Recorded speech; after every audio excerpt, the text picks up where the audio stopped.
At the 2006 Patoka Lake 18th Annual Eagle Watch, visitors braved the strong, chilly winds overlooking Patoka Lake's beach area to get a glimpse of some wildlife, the American bald eagle. Stop sign, the gentleman over there and his wife, I guess, stopped and started looking at the trees behind us back towards the parking lot. He did do-si-dos over the parking lot where we had been standing looking out instead of up. And then it sailed off in the other direction. So we were that close. Well, that lets you know the eagles are out there. We do know that the birds are doing great at Patoka. We do also know the unpredictability of wildlife, that you may be out there. Take a look around. We're going to go on another car caravan around noon and hopefully have some more scouts out there. Maybe we'll check out those areas again. So this is going to be very, very exciting.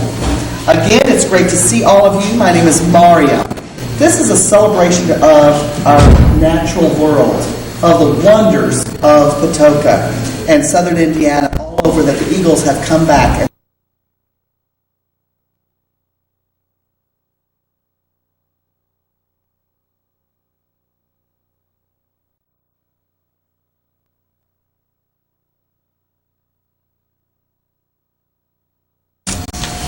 There are eagles out there. I flew Monday and there were 30 eagles at the lake, so they're around. The morning presentation by non-game wildlife biologist.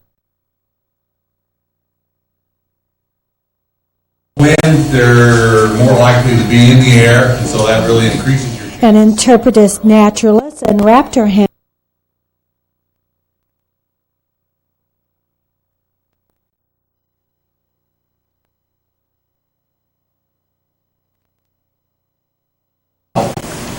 They don't have the ability to keep themselves warm.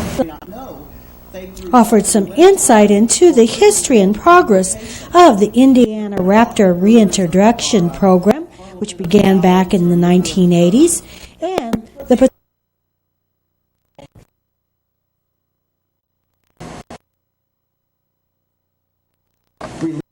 these cages or cells to be raised, July. By September, it was observed, actually by the very 1st of September, it was observed that he was not jumping around or as active as the other birds, and there was something wrong with one of his wings. So then he was determined that he could not fly, something was wrong. He was sent to Minnesota, to a rehab and research center for raptors.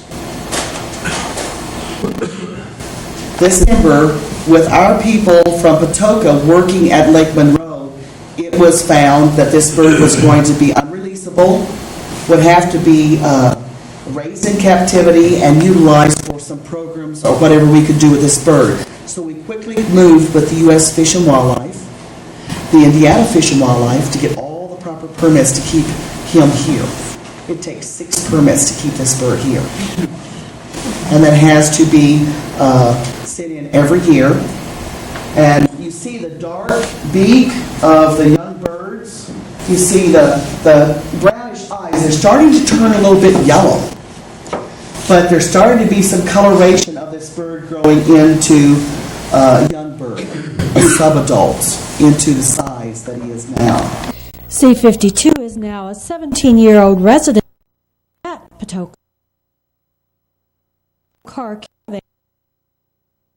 of the that it was brought in the early program's years from Alaska to Indiana. He could live to be 40 or 50 years old. So in 20 or 30 more years, this bird could be here and doing very well. Now, I don't know how great I'm going to look. I'm getting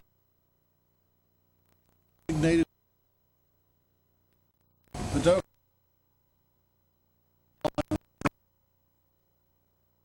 Helps provide medical care and upkeep of these birds.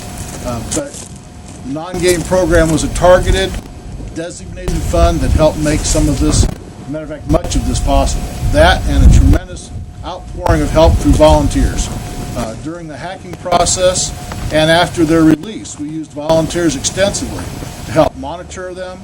The first eagle nesting in Indiana occurred at Monroe.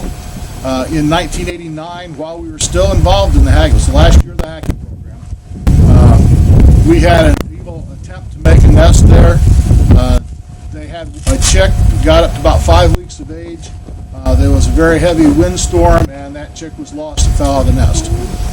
In 1990, that same pair nested again. The male in that pair was a Tennessee bird that had been raised and released in a program very similar to ours. And the female was a wild female that he'd been able to attract to the area. I can't help but think it wasn't only his good looks, but the sound of all of our chicks in the hack tower that drew her to the spot. That second year in 1990, again, they had 2 eggs. The area was closed. However, it was close to a gravel road, and that gravel road had been closed on a weekend just before a very severe cold snap came in. We had some people evidently come down on bicycles and decided they wanted to see the eagle's nest. They'd heard about it from somebody. We could see tracks in the mud where they parked their bikes, and they flushed her off the eggs. The eggs both got cold. At the end of the 35-day incubation period, when the eggs didn't hatch, we climbed the tree and retrieved both of the eggs. One was in embryo still. We couldn't tell. The other one was about a week old. So we lost 2 chicks that year. The following year, waterfowl hunters, turkey hunters, even had a bunch of my buckskin and rendezvous friends that helped guard the area. Getting the rendezvous guys not to take scalps was the hard part because they feel very strongly about eagles as we do. Volunteer Eagle OSP programs. We need volunteers to help us. So if you're a good birder, I mean, not just the bird feeder type thing, but if you know bird songs and very interested in Before one do if there's so many other reasons to be concerned with. To handle a bird that doesn't want to be handled by people, to handle them for educational reasons, and there's all kinds of issues from bumping something in their shelter to having to feed them, find them healthy food, all those types of things are different concerns.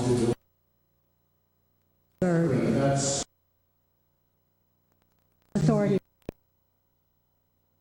An injured or orphaned bird, an eagle or any other type of bird, call us here at Patoka Lake. With our proper state and federal permits, we can come and retrieve the bird, try to get it care, try to rehabilitate the bird and get it out flying in the natural world again. With authority, again, from agencies such as the Sheriff's Department or our agency, we can help with that. you know, live to be about 15 years old or whatnot. So that's pretty long for a bird.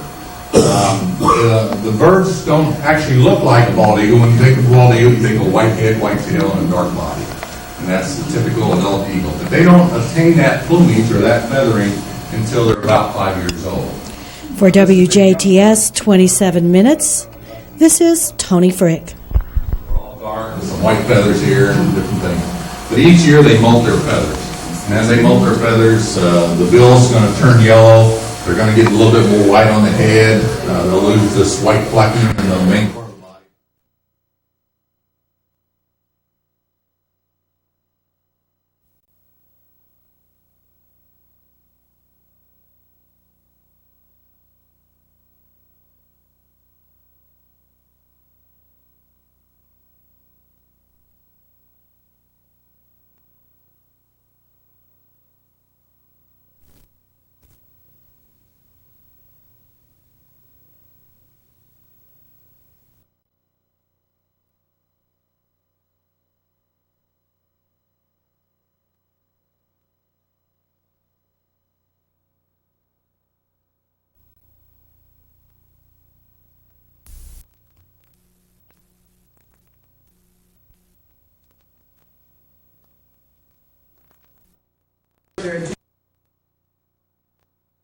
For the next hour and 15 minutes to John Castrali. Please help welcome John Castrali. The 2006 Patoka Lake 18th Annual Eagle Watch visitors took a wildlife tour of Indiana DNR restoration programs hosted by non-game wildlife biologist from the Division of Fish and Wildlife, John Castrali. He gave them an opportunity to see the programs to see the duties and responsibilities of those working in the programs and explain why the restoration program came into being. Primarily with the Division of State Parks and Reservoirs. So we're sister agencies, we work together. These folks are mainly land management agencies, so they provide the places for a lot of the species that I work with. I'm also with a certain small section of the non-game endangered species program. Now it's actually called WASA. We generate about $400,000 a year for our program. And we're very appreciative of that. And like I said, it funds the majority of our program. Since 2001, we were able to get some federal funding, which we hadn't had before, which has really boosted what we were able to do. We hired another biologist with this funding. But this tax checkoff is still very important because this federal funding, there's some strings attached, and one of the strings is that we have to match. So there's a 50-50 match or a 75-25 match. So we need this money up front to spend before we get reimbursed. We've been involved with. And then Osprey, which is our most recent species restoration project. Our mammal biologist has worked with river otters, and river otters are now fairly common in the state and can be seen at developing other places in the state.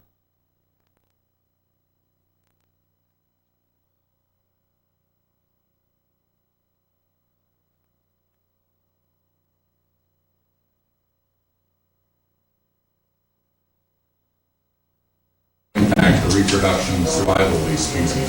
So we felt because DDT was no longer being produced and used in the United States, at least, that these birds had a chance to survive.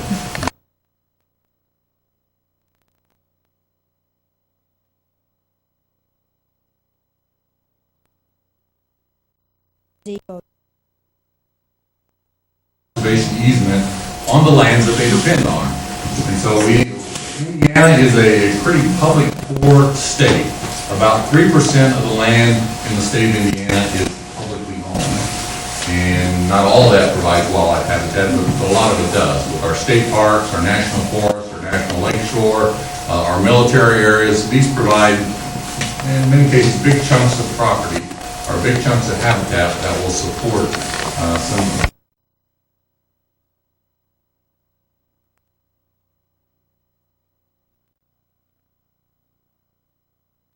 other species. Land acquisition, though, is very expensive. I mean, land prices are several $1,000s an acre, and so we have a very limited budget, and so we can't do a lot. But we picked up some parcels over the years, and this administration is still, in our division, is still interested in acquiring big chunks of good habitat. Or one of our most recent acquisitions was Goose Pond over in Greene County. A nice large area. It should be a great area for waterfowl, shorebirds. There's an eagle nest over there, and various things. Yeah. Is this where Ducks Unlimited partners with Yeah. the land acquisition? Yeah. A lot of anymore in conservation, partnerships are the buzzwords, and so state government can't do it all, federal government can't do it all, but there are a lot of private organizations, interest groups like Ducks Unlimited, Wild Turkey Federation, a whole bunch of folks that have some common interests. And so when these common interests can come together, we cooperate in partnership to acquire Goose Pond. Goose Pond, costs like $8 million. And the division put in a lot of money. We were able to obtain federal funds, matching funds, Ducks Unlimited, and a whole bunch of other groups, small groups and big groups, all come together to protect our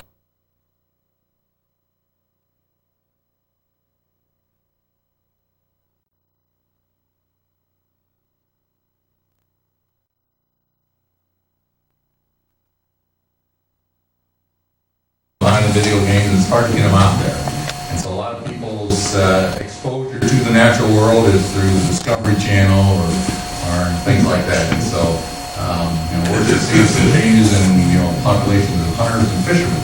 Fewer people are hunting and fishing, and fewer people are participating in outdoor recreation, which is a bad thing. 10 years ago, or about 20 years ago, from 85 to 90, we embarked on a project to try to map the summer distribution of breeding birds in Indiana. And we're 20 years later, we're redoing that to look at changes in how distribution was and get some idea of how populations may have changed. And so we published this book. Basically, it's a series of maps of the various species. There are about 160 breeding species in Indiana. So we're redoing that again. And so what we do is come up with maps, and we're looking at very specific blocks, about a 9-square-mile block. And so we have birders and volunteers, hundreds of birders and volunteers to do this for us. And so they visit a block and then gather some evidence on breeding, whether they find a nest or they see birds singing a territorial song. And so we need volunteers to help us. So if you're a good birder, I mean, not just the bird feeder type thing, but if you know bird songs and very interested in summer birds, keep a life list and that type of thing, you may be able to help us out in this type of project. Again, basically everybody's assigned a priority block in about a 10-square-mile area. You basically visit that on multiple occasions during the breeding season and just record the various species you see and then evidence about breeding. So you get a little checklist card with the species that you could expect, and then you make some observations about dates and breeding evidence and that type of thing. So if you're interested in this, let me know afterwards and we'll talk about it in a little bit more detail. But when we did this first time, we mapped the distribution, and we see a couple species have some southern distributions. The south central part of the state especially. We'll take a look at the bald eagle restoration program in details in another story. For WJTS 27 Minutes, this is Tony Frick.